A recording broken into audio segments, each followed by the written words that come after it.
Hello, this video is section 5.3 in the Larson book, The Normal Distribution Finding Values. Now in the last section we had an x value and first we had z, then we had x when we were doing the application problems, and we were trying to find the area to the left, right, middle, and that was coming up with our probability of a random variable in a normal distribution being less than, greater than, or between two numbers. Here it's going to be kind of a reverse process of that. We're going to have the area, but then we're going to find the value for z first, then x, that produces that area. So it's kind of a reverse thing. So, alrighty, so we'll look at these two questions, and I'll look at this part down here. We're going to find a z-score who has 59.10% of its distribution area to the left, and then the next one will be z-score that has a 96.16 distribution of area to its right. Now we're going to use a function in the calculator and of course Excel. The calculator function is called inverse norm. You'll see it's located right below the normal CDF that we've used. It's going to be under second vars, which brings up distribution. So you're going to see that here in a minute.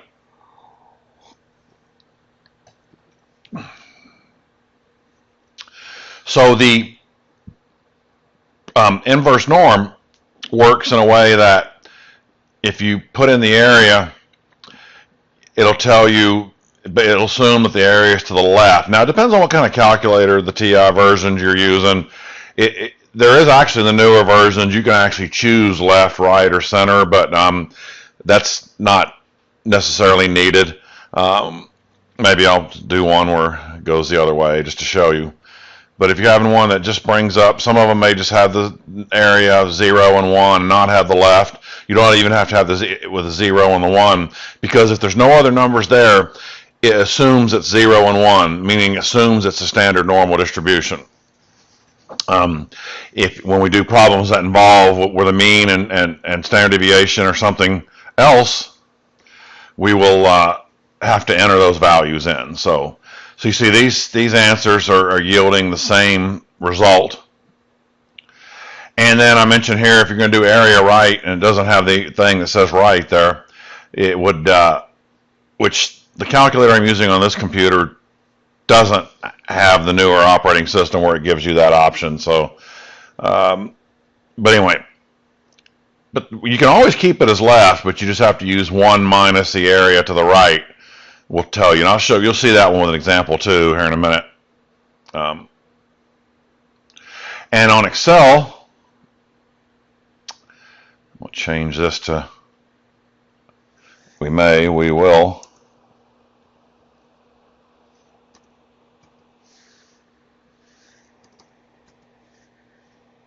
All right. Norm.s INV, and then when we're finding the x values here in a little bit, we'll use norm.v. So just like the last section, the TI only uses one function. It's just how much stuff you enter into it. Excel uses two completely different functions to do it. Okay. So for this one, and of course, even if I don't show every command here in the lecture, you'll certainly see them used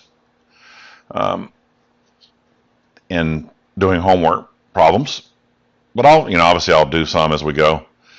So this one, you tell it the area. Here's the calculator, so you go inverse norm, and I'll do it, and we'll see whatever choices this gives us.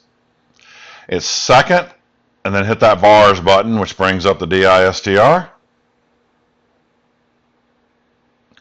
Inverse norm. So you see it has the 0 and the 1 there, which we'll just leave. And our area to the left is 0.59. Like I said, I don't have to put the 0, but I will. Like so. And I think I'll maybe snip this out real quick.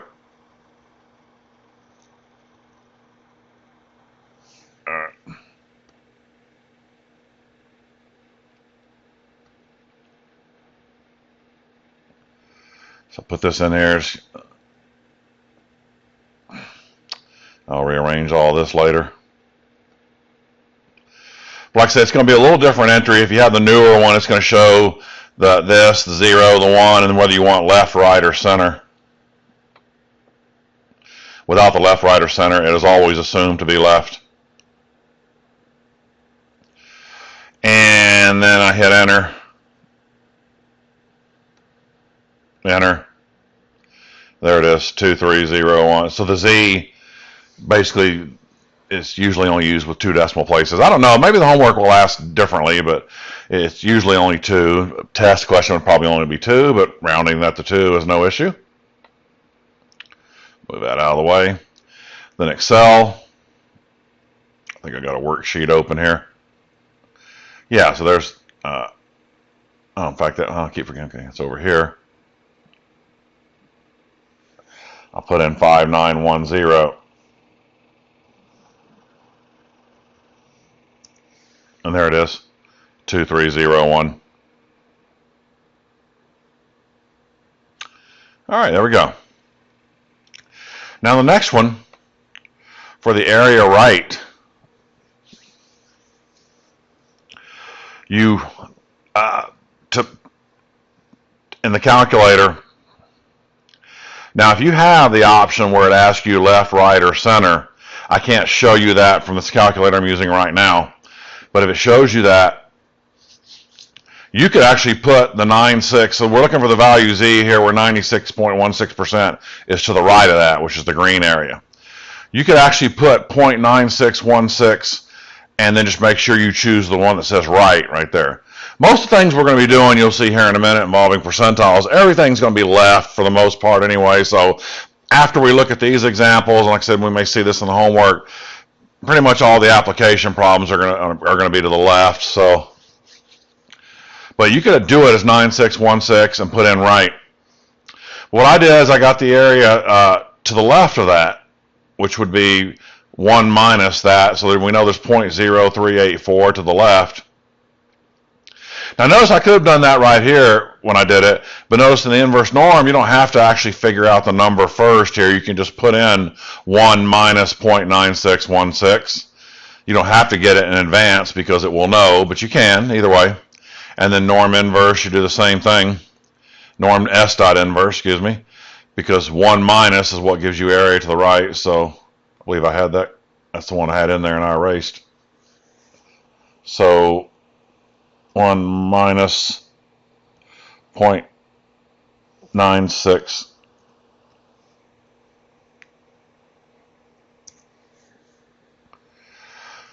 Here we have negative 1.77. There we go.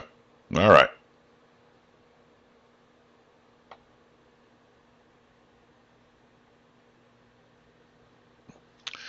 Now finding a z-score given a percentile. All right. Now by definition, percentile it always means the proportion of values that are below your percentile automatically. There's no such thing as if you said 85th percentile, there's no way that, you know, you look at it as, it would be 15% greater than that, but the term area always means to the left. So what I was saying a minute ago, that's why I'm about this section, mostly the values are going to be found, everything's going to be to the left anyway, so you don't really have to worry about that left, right, center feature. In Excel, if the calculator, whether you have it or don't have it, it's not important. So we'll use norm.s inverse in Excel or inverse norm. So it always means left percentile. So I don't have to tell you anything, you know, that's by definition. The examples on the other page, I had to clarify left or right, but percentile, not at all. And the normal way it's kind of written there is it's written as a subscript. So P sub 35 means 35th percentile. So P sub 38 would mean 38th percentile, and I just kind of drew a picture of the shading, what the area would look like. But calculator, no problem. You just do inverse norm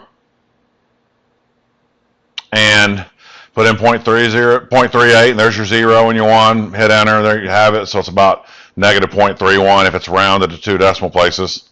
Here it is in the newer calculator. It doesn't matter that the left is there or not. In fact, really, the 0 and the 1 don't even have to be there. So if you're using a TI-83, it's not necessary. Hopefully you aren't using a TI-83 just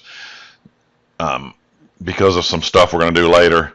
And that's why I'm going to provide there's already by now there'll be a link in the learning management system about downloading a calculator you can use online or whatever, so like a simulator. Anyway, so hopefully the 83 is not going to be an issue. Oh yeah, and there you see with the left, center, and the right, so it's just left automatically. And norm.s.inverse 0.38, there it is. All right. So same thing here, 72nd percentile, 72% to the left. Norm.s inverse 0.72 gives it to you. 0.72 for inverse norm. There we go, kind of all the same thing. 0.58. All right, so now transforming a z-score to an x value. So this is your formula over here that I know using the technology we haven't had to use this formula too much, but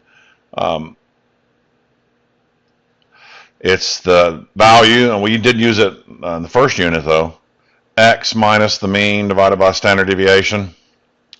Now solving that formula algebraically to get x, it comes up to look like this. X equals your mean plus your z value times the standard deviation. So if the problem, like this first example, if it gives you the z value, you plug it right in, you're good to go. You're going to have the mean and standard deviation, but whenever it's a percentile question, it would need to have the percentile value converted over to z, then plugged in, which is not difficult either. Of course, then using technology, we're not even going to have to do that, but I just wanted to mention it to you. I probably have some worked out problems where it does show, or maybe I got rid of the manual calculations, I don't know, since you don't really have to use it. But anyway, yeah, I probably got rid of them. So this tells you the mean is 67, standard deviation is 4. And it wants to know what are the speed someone is driving based on these z-scores, 3 different ones. So these are your z-scores already given. So for 1.96, you just plug it right into the formula right here. So 67 plus 1.96 times 4 is 74.84 miles per hour. So that's 1.96 is basically 2 standard deviations above the mean. Now negative 2.33, so 67 plus negative 2.33 times 4 is 57.68 miles per hour. So if you're traveling 2.33 standard deviations below the mean, please stay in the right lane and out of the traffic. And then 0 will end up, yeah, if your z value is 0, you end up with just getting the mean, but 67 plus 0 times 4. All right. Let's look at this example. Okay.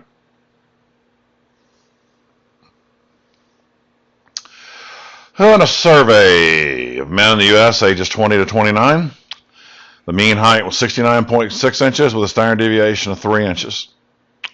Assume the data is normally distributed. What height represents the 80th percentile?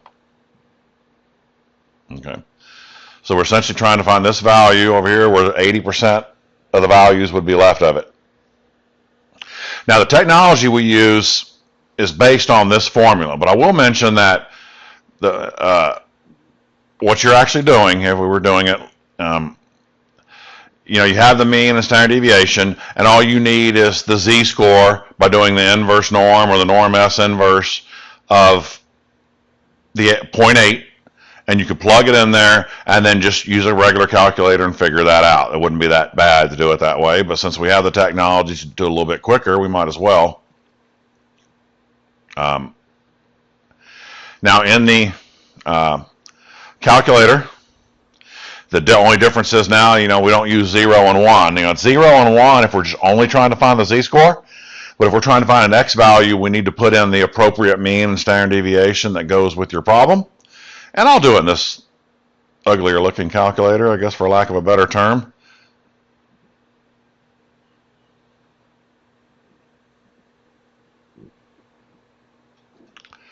Yeah, this is an example of one of the kind of the free download thing you can use from Wabbit.emu. But yeah, it does not. The other one is one that's with my work computer. I would have to pay for that software to be able to use it. So anyway,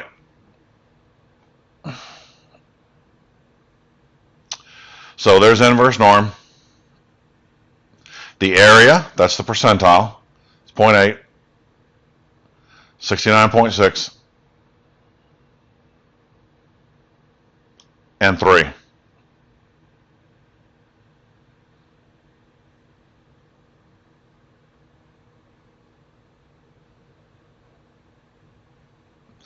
So 72.12.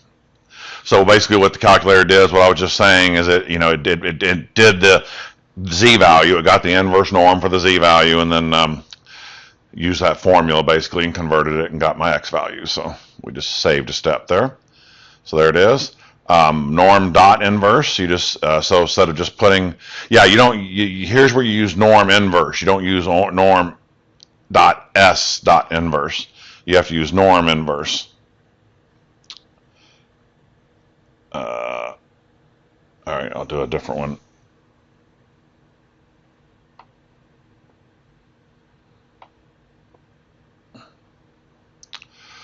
So it was norm inverse.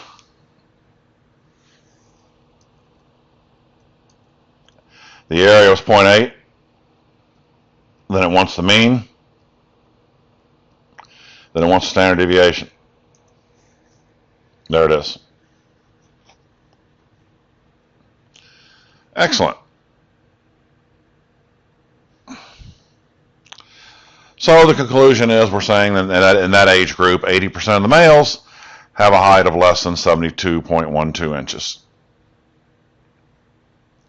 Now, this might be a little tricky when you first see it, but now once I explain it, it'll no longer be tricky again. I think there's one in the homework like this. Now, what height represents the first quartile?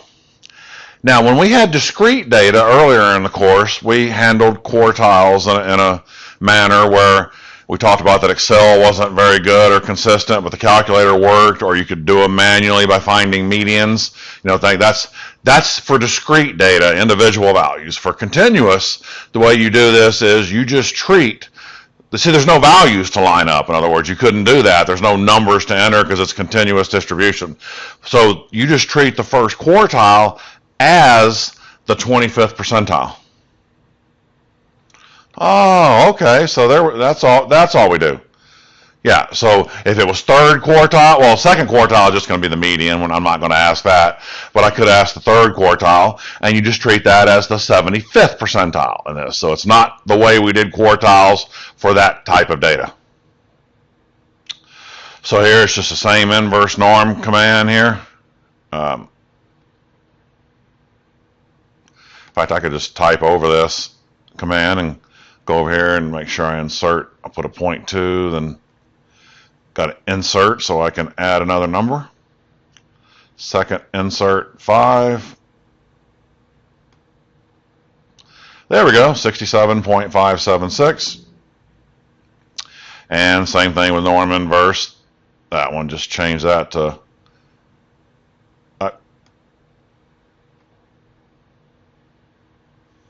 I have the worst habit of doing that, and I can't break myself of doing that. Whenever I put this formula text command for you to see, which I think is wonderful, but I start trying to edit formulas right there, but actually the formula's in the cell next to it. I mean, you don't have to be, when you're doing problems, you don't have to be, unless you just want to display it for yourself. But my instinct, I always want to go to where I see the text, and I want to start changing the numbers there. But no, the numbers you change are actually right here.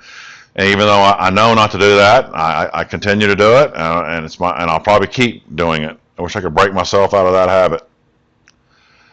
But anyway, there we go. So now we're saying 25% of the males have a height of less than 67.59 inches. Okay.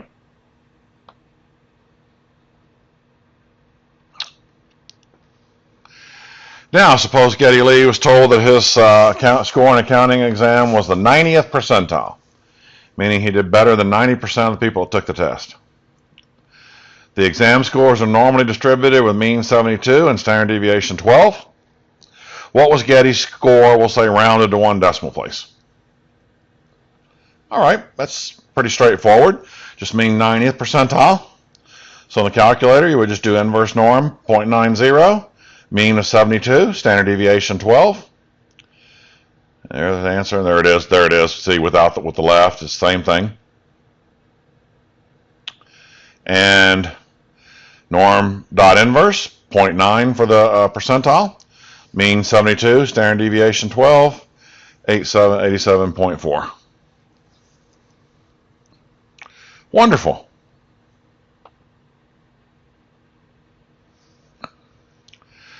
Annual per capita consumption of ice cream in pounds in the U.S. can be approximated by normal distribution with mean 15.4 and standard deviation of 2.5. All right, the wording's a little different here on this, but once I explain to you how the wording translates to percentile, it'll be that way every time, so I think you'll be in good shape. What is the smallest amount of consumption that would put you in the top 25%? So you're looking for the cutoff value that just gets you into the 25%. And there's still 25% of people that are more than that, but what gets you right into that 25%? So let's look at let me explain the graph here, and then once you understand how this becomes a percentile, then it's super easy, because we just put it in the calculator the same way we've been or Excel, same way we've been doing it.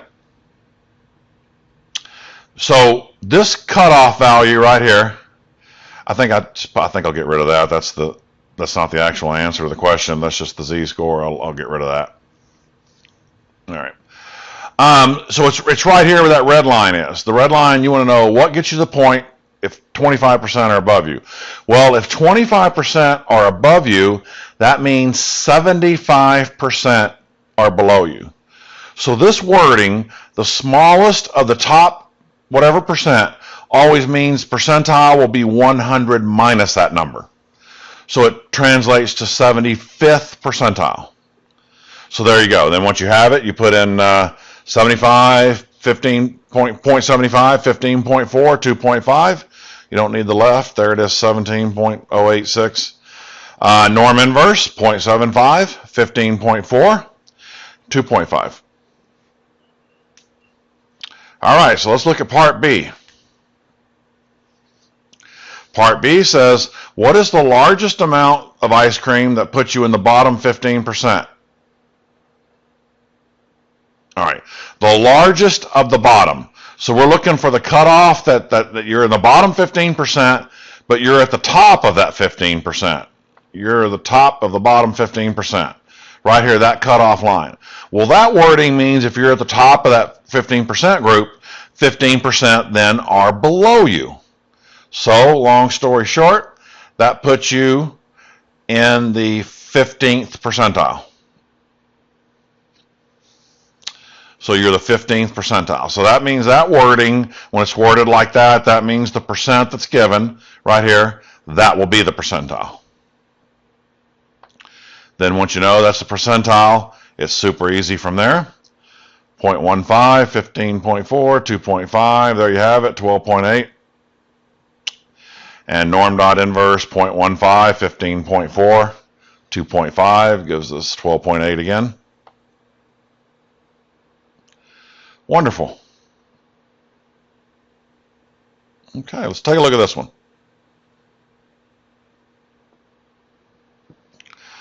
The weights of bags of baby carrots are normally distributed with a mean of 32 ounces, standard deviation of 0.36 ounces. Bags in the upper 4% are too heavy and need to be repackaged. What is the most a bag of carrots can weigh and not need to be repackaged? not only from a business standpoint, and not only they may be considered to be too heavy, but you also may not want to be giving away too many extra carrots, I guess. So it's probably as much of a business decision there as anything. I don't think the bag is going to blow up if it's that, but anyway, it's not going to be that heavy. But anyway, still. So we're going to say if probably go through a weight scale there, maybe it trips some sort of buzzer or bell, and, so somebody will take that bag off. They probably go take it back and open up the carrot bag and dump it back into with the other carrots. I don't know. I'm purely speculating, but at least that sort of makes sense. All right. So we want to find the cutoff for the upper 4%. So anything in the upper 4%, that cutoff value means the upper 4% means 96% are below that. So that's what the percentile is, 96%. We want the number that translates to the weight that gives us the 96th percentile, because we know that's the maximum weight, because anything more than that puts you in that top 4%, which we don't want. So once again, once you establish this is 96th percentile, it's super easy from there. 0.96. 32 is the mean, standard deviation is 0.36, there you go. And then norm dot inverse, 0.96, 32, 0.36.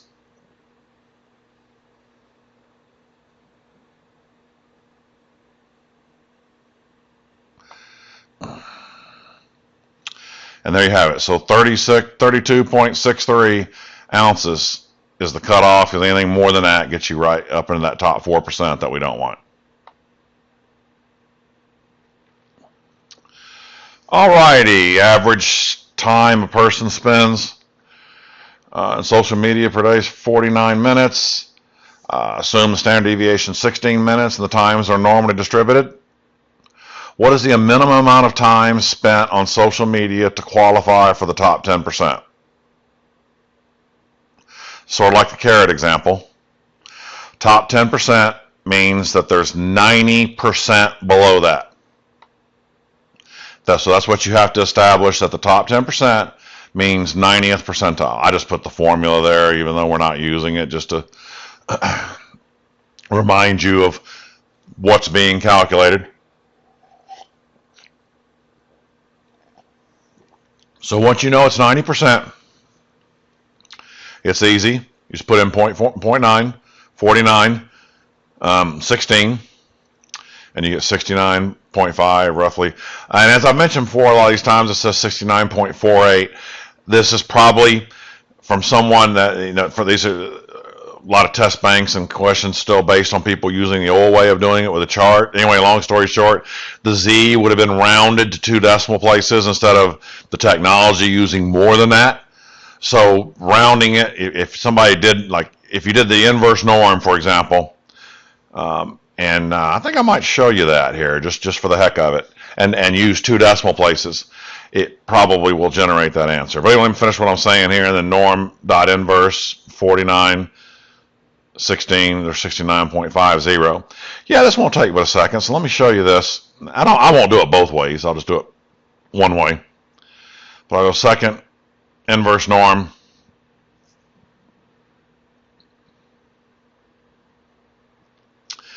And then 0.9, and now I want this to be 0 and 1.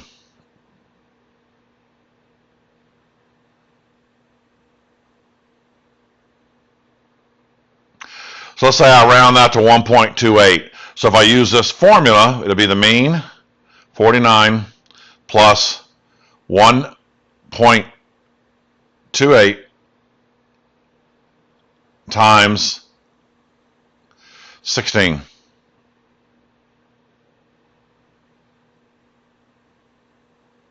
Yeah, see that? 69.48. So that's what it's doing. If someone would have used the chart to get it, they would have found 1.28. And that makes the answer slightly off. But you just pick the closest answer. Notice none of them are really close. Oh, I want to show you this real quick too. You do have to do it. It won't matter if you do it correctly, you'll be able to get to the right answer. But I'm going to show you, what if you misinterpreted this? I'm not saying every question would be this way, but this one is. I'm going to show you. Let's say you put 0.1, meaning you treated this as a 10th percentile.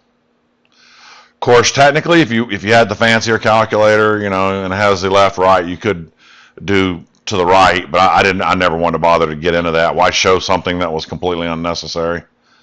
But look at that answer, 29.5. Oh, I thought, wait. Oh, 28.5, excuse me. Yeah, you see, if someone had misinterpreted this as meaning that was the 10th percentile, they would have got answer C. So if you do it correctly and it's a little off, that's going to be okay. But if you completely misinterpret the concept, then you may stumble into the wrong answer that way. So, well, that concludes the lecture portion of the show here. So let's do some homework. So I've jumped right into the homework here. I'm just going to hop around and see what looks interesting. This one's finding an area to the right, like I said, which, you know, doing percentiles, that's the only time we would have a situation, the area to the right won't be a percentile. It would be, well, taking something like that and converting it to a percentile. That's essentially what we're doing. Calculator or Excel works fine here. I'm going to go inverse norm, and I'll go 1 minus right in the calculator. I can do 1 minus first, but let the calculator do the work. 1 minus 0.0244. Now I got to go back to 0 and 1. This is we're looking for a z, so it's a standard normal. That's how you know. Anytime you see a z, that's your standard normal distribution. Let's wants 2 decimal places. I like 1.97. How'd I do? Tremendous.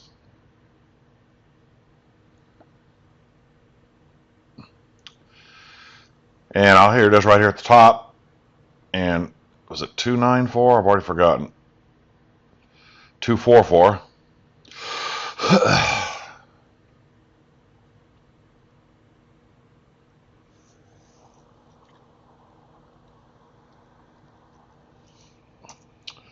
Yep, there it is. So norm dot s dot inverse 0.244 1.97.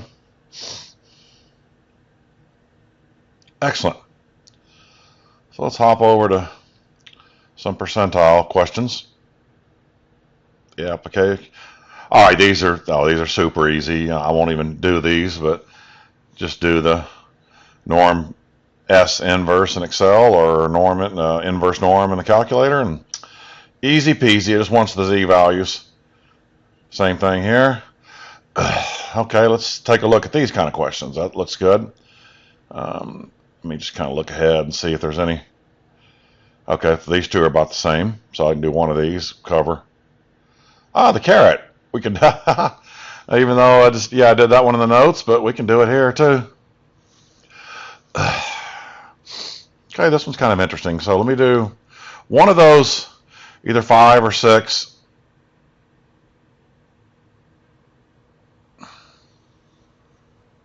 Yeah, it's fine. 18-year-old males, mean weight 174.3, standard deviation 49.4. What weight will be the 94th percentile? All right, so let's do both ways. Inverse norm, 0.94, 174.3. And standard deviation 49.4. Oh, no.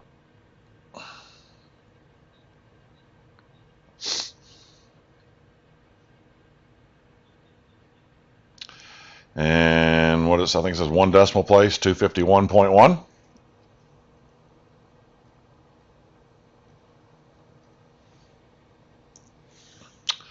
Excellent. In Excel, That'll work right there. That one works. It's 94.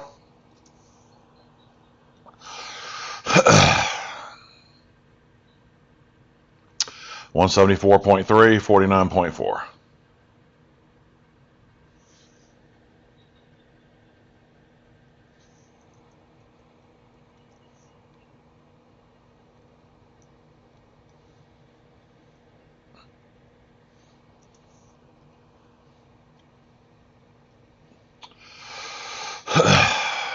$251.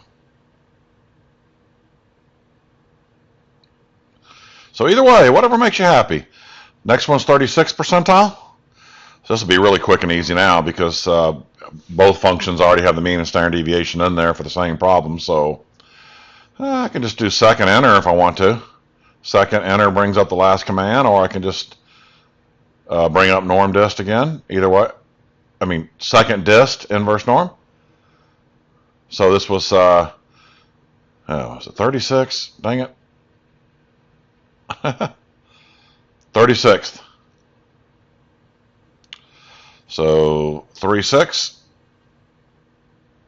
And everything else is the same. So 156.6, assuming it wants one decimal place again.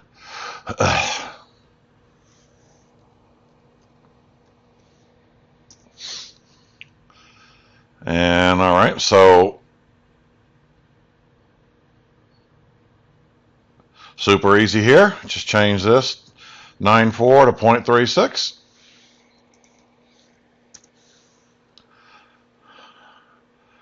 Now, is that right? Yeah, 156.6. I'm a bit dyslexic there for a second. I thought I said 156.95. I wanted to make sure I didn't have a number mistyped. But okay, there it is. 156.6. And okay, here we go. I mentioned I did one of these with the first quartile in the notes, but I did mention, said that you treat first quartile as 25th percentile, the first, and the third you just treat that as 75th percentile. That's it. So it's not done anyway like we did way back in the past, but let's go.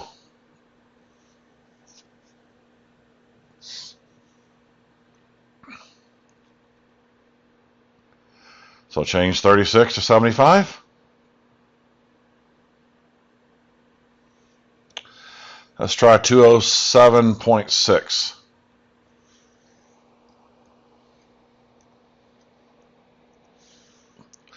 Hooray!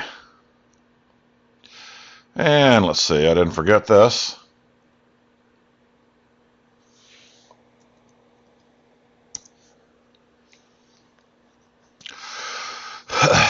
All right, there we go. Not too bad.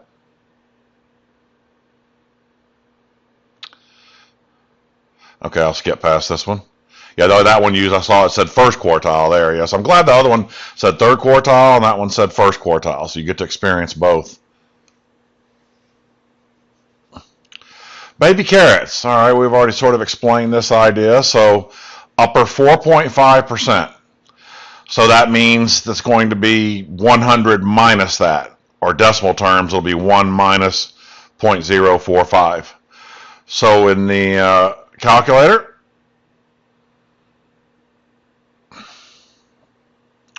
so actually it means the 95.5 percentile. I believe it's, 100 minus 4.5. So I'm just going to go 1 minus 0.045. 32. 0.31.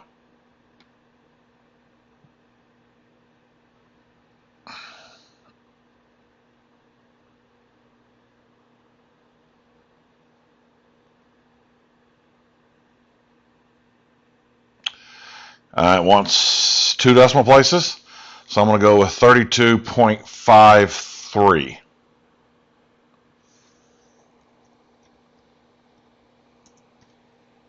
I mistyped it.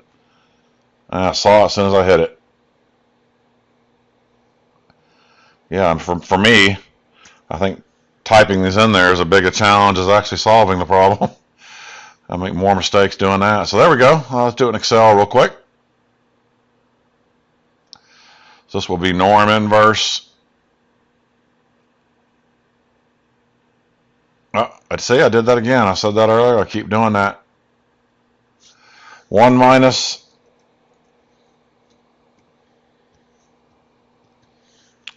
and then what are my other two numbers? I already forgot. 32.31.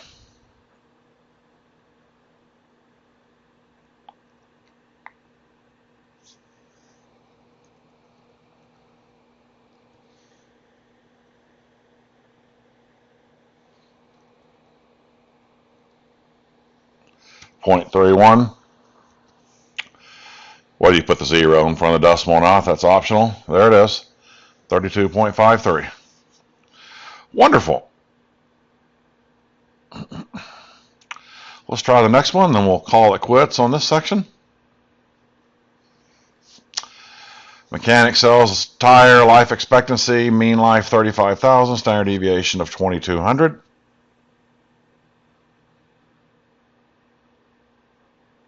All right. He wants to give a guarantee for free replacement tires that don't wear well. How should he word his guarantee if he's willing to replace approximately 10% of the tires? Now, here's what you got to figure out. Is that, we're replacing tires on the low end of the mileage scale, meaning they didn't wear for as many miles as they thought they would. So actually, in this case, unlike the carrot problem, in this case, the 10% that actually is the 10th percentile. That means they're going to replace tires that are in the bottom 10%. So when they say he's willing to replace approximately 10% of the tires, he's not going to replace the ones that lasted, more than average. It's the ones that didn't last the average they were claiming. So the key is it's a 10th percentile problem.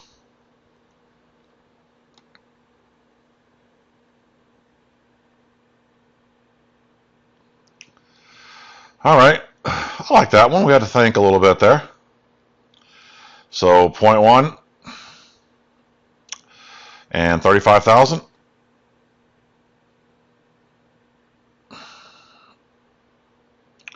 $2,200.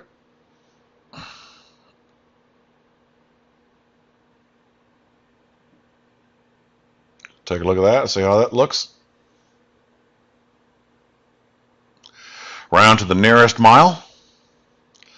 So I'm going to go with 32,181.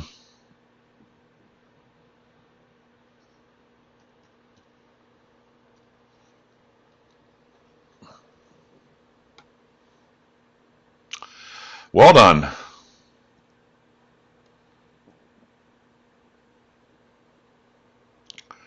So here we're going to put in 0.1.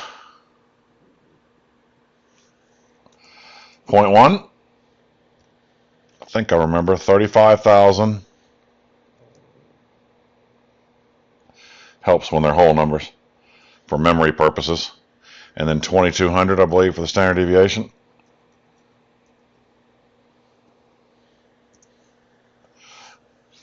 $32,181. Yeah, I don't have these cells formatted, but I'll just show you if I drag it out. Yeah, see, I just had it squished in to where that's just where it happened around already. So you can set it around whatever you want, but squishing it in sometimes helps too. So I don't think there were any other parts to that question, were there? I think that was it. Yes, that's it. So this concludes this video on the normal distribution finding values.